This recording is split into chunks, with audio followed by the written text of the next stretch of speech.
আসসালামু আলাইকুম বন্ধুরা, কেমন আছেন সবাই? আজ যে বিষয়টি নিয়ে কথা বলবো তা হচ্ছে আঙ্গুলের সাহায্যে কিভাবে নয়ের ঘরের নামতা বলা যায়। বাম পাশের আঙ্গুল দশক,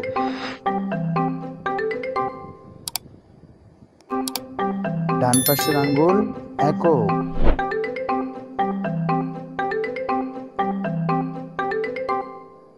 নয় ইন্টু চার,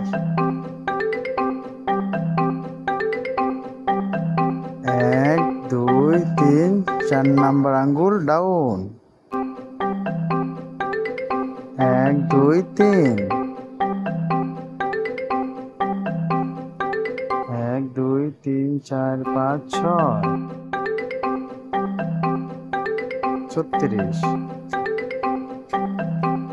4 নং 36।